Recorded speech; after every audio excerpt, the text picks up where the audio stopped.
Who's here? Anthony. Oh, Anthony. Let's bring him up. Hello, how are you? Good afternoon. Oh my God, 3 years in a row. Absolutely. Well, I mean, I skipped the year for county legislature last year. Well, it's all right. It's good to have you back. Thank you. It was great seeing you again. And thank you for all the work that y'all do. Thank you so much. So let's talk about your running for office for Assembly in 140, right? Absolutely. Yes, under the Green Party. Thank you. So why don't we do the opening? Why don't you talk to us about why we should elect you to the 140th district, and then we'll ask some questions. Yeah, absolutely. So as usual, I fight for, the cultivation of cannabis, and I would co-sponsor the Marijuana Regulation Taxation Act introduced by Crystal Peoples-Stokes, the majority leader. And I would push for an amendment for 99 plants to be homegrown.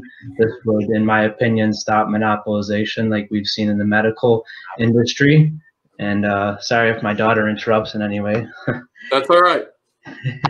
And I think that 99 plant home grow would help with the minority community and the frontline communities who have faced arrest through all these years to be included in the industry, where they might not have enough startup capital to get into the industry.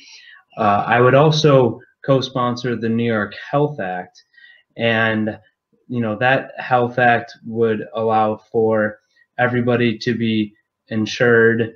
And I think especially during a pandemic, it's extremely important for everybody to have health insurance for preventative treatments so that they don't end up in the hospital and overburden the health infrastructure. That is Assembly Bill A5248A, and I would most definitely co-sponsor that as soon as I got into office. I would also co-sponsor the New York State Off Act, so that would get New York State off fossil fuels and be 100% sustainable by 2030.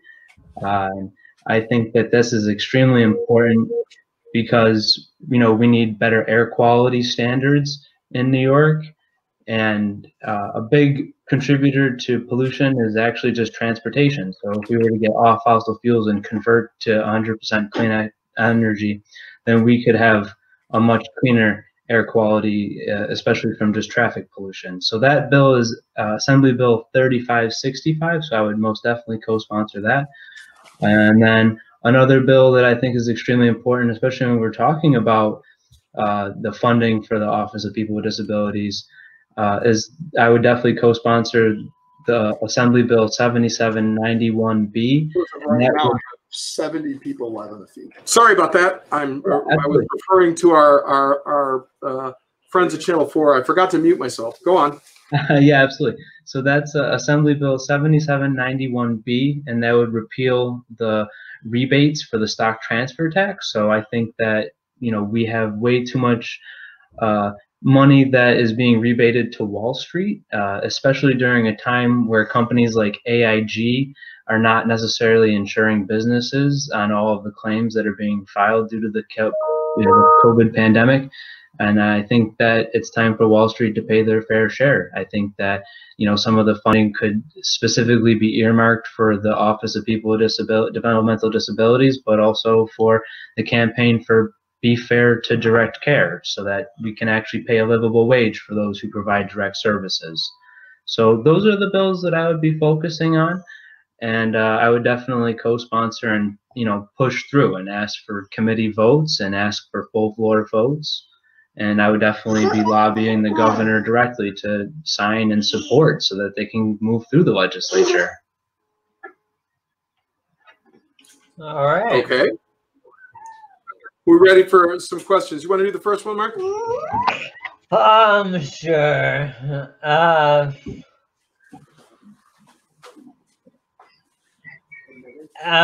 Should you be elected,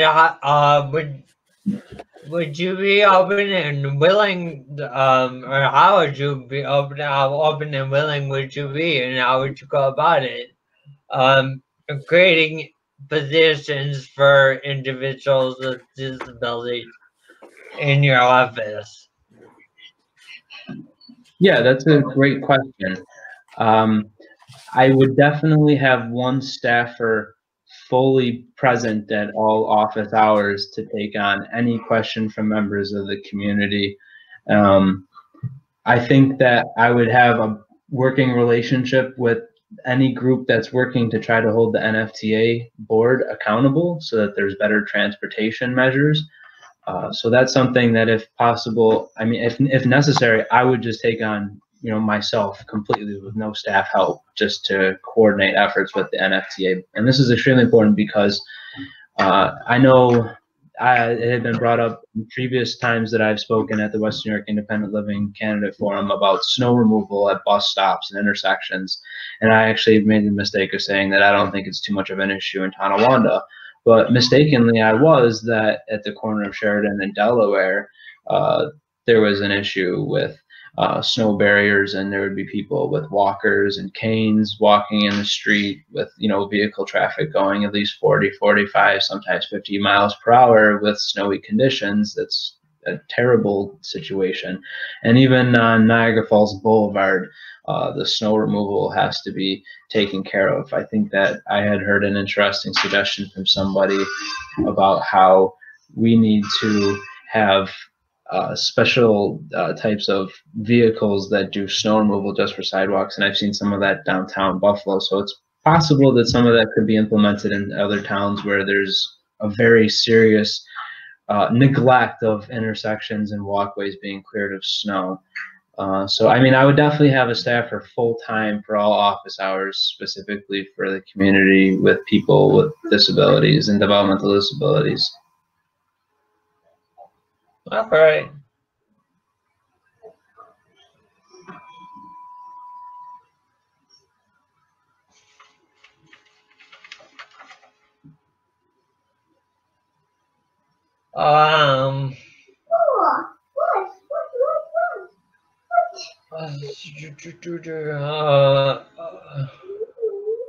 What would you do to support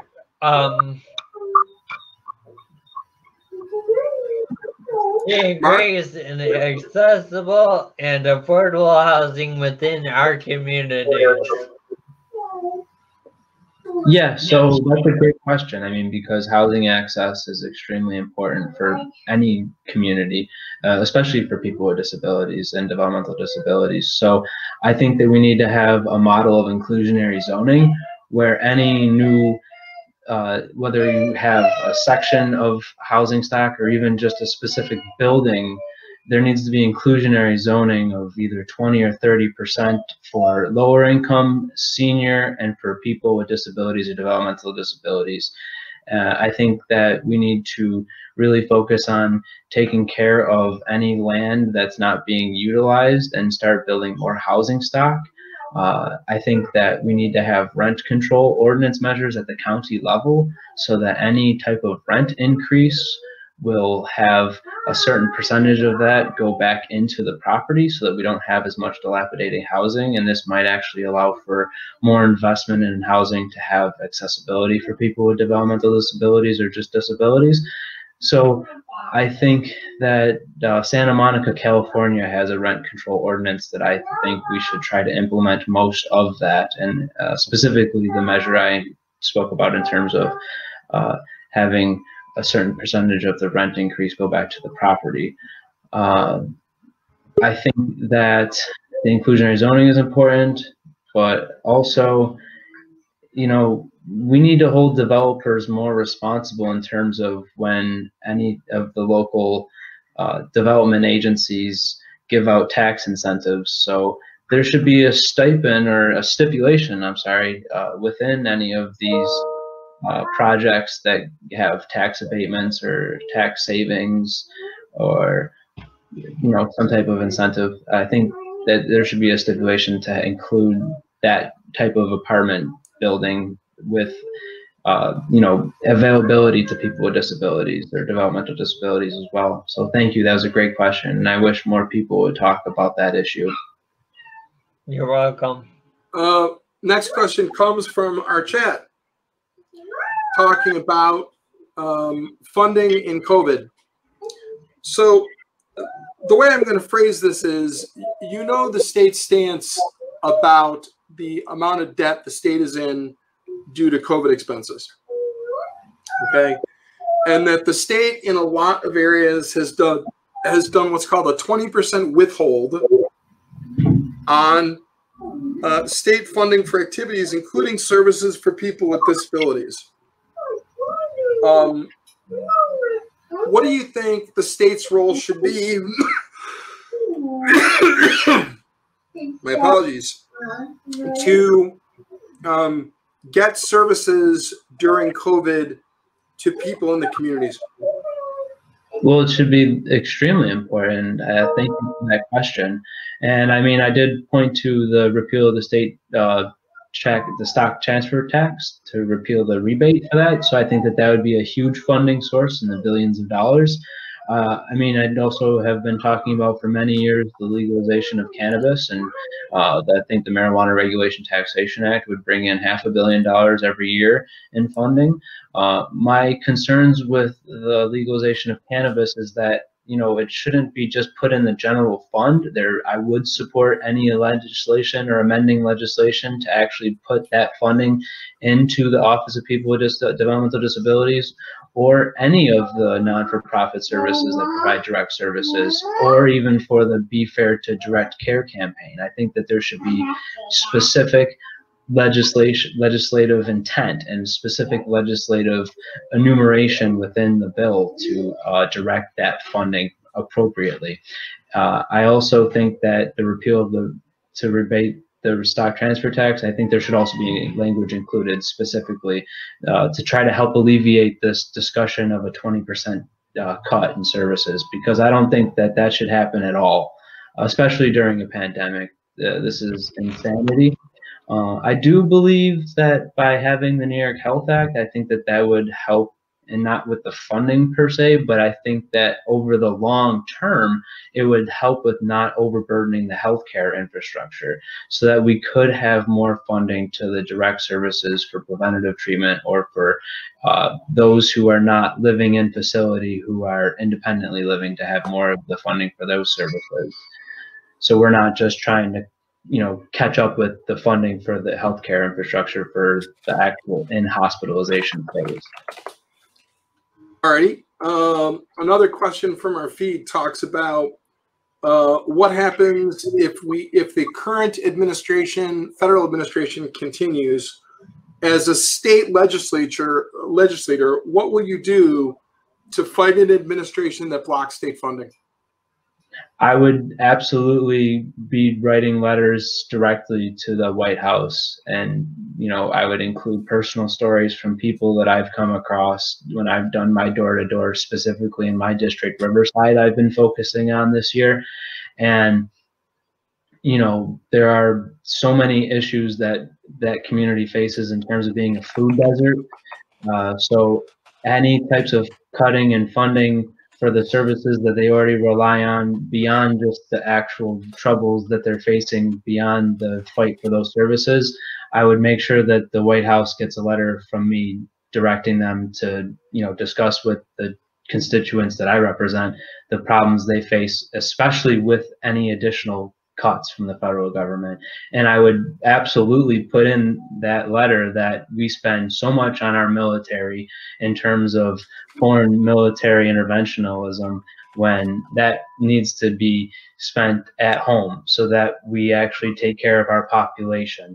I think that we need a strong national defense, and I know that my family has fought in every major war going back to World War I, besides the Korean conflict.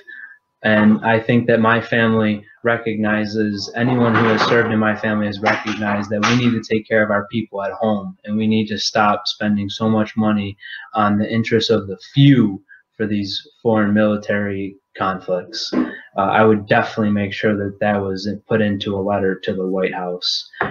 In terms of other fights, I would just try to get the legislature to also echo the voices of our constituencies with formal resolutions to Congress if the Senate continues to not try to focus on funding, and also resolutions to the White House as well. So I think that there are some small ways to echo the voices of the people and magnify the voices of the people. And I think that that's a good place to end it. I want to thank you for coming. I wish you best of your luck in your candidacy. Yes. I know that I would normally ask as a last question, what would you do if you lost? But I know you continue to fight in the community to get people's voices heard. So I have no doubt we'll be seeing you again one way or the other. Thank you. I really do appreciate the work that you all do, and I really appreciate your time and for having me come to speak as you always have. I've learned so much. It is our pleasure. Thank you so much. Have a great day and stay safe, guys. Bye-bye.